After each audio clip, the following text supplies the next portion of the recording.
Recently I put on my first workshop to help business owners get better skills and confidence when making videos. So I thought, while it was all fresh in my mind, it might help to share some of the insights I'd gained. And I'll do this in a couple of parts. This first video is part 1 and it's going to focus on what went well. And here are my top 5 points. Firstly, I was very fortunate to partner with Jules Blundell from Video Buzz. We're in the same industry but come at it from different angles. So together we're able to add greater value to our audience. Jules focused on getting the marketing message right, while I demonstrated the technicalities of video production. More importantly though, together we were able to prepare for the entire process. Setting up a website, marketing the course, preparing the workbook, creating the content for the course.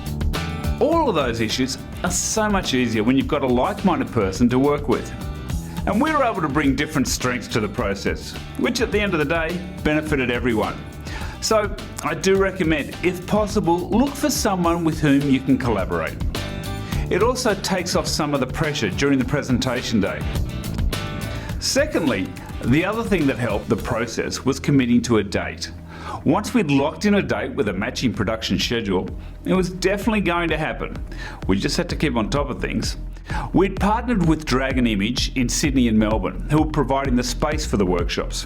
So we were committed, or needed to be. Thirdly, have a clear target market. For us, we were looking for businesses who were wanting to create their own videos in-house with their own teams. They were generally middle to large corporates who had invested in some of the gear but weren't quite sure what to do next. By pricing our workshop accordingly, we attracted the right type of clients. Fourthly, getting bums on seats of course is critical.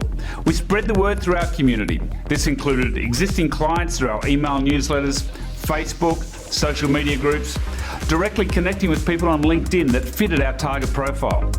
We naturally created a video and wrote various blogs and did lots of sharing online, reminding people about the value of video production and then providing links to the course. We had a website built to accept payments, and given that we were targeting larger corporates, we offered them the option to get an invoice if they didn't want to pay online via a credit card. And that was actually taken up by quite a few of them. And we also asked colleagues and friends to share the message through their social networks. At the end of the day, the enrolments mostly came through the people or businesses with whom we already had a relationship.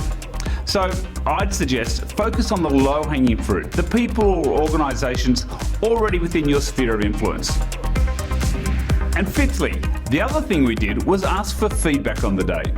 We provided a simple form for attendees to complete. We really wanted to ensure our participants got great value from the day, so we were keen to know what worked and what didn't. We kept it simple, asking a few things like rate how useful it was, how understandable, how organised it was, what were the best bits or the worst bits, and any other comments or testimonials. We got some good insights from this, as well as some useful testimonials we've been able to use for future marketing of our courses. And on that, because we had the camera on site, we grabbed a few testimonials from some of the happy participants on the day.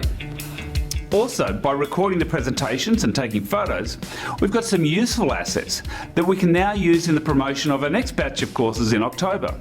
There was quite a bit of work putting together that first workshop. But at the end of the day, I consider the workshop, the website, the workbook, the slides we prepared, the photos and the video from the day all form a useful asset that we can now use again and again. I hope those insights are of some use. In the next video, I'll look at what didn't go as smoothly as it could have and what we learned from that. If you have any questions or comments, please leave them below.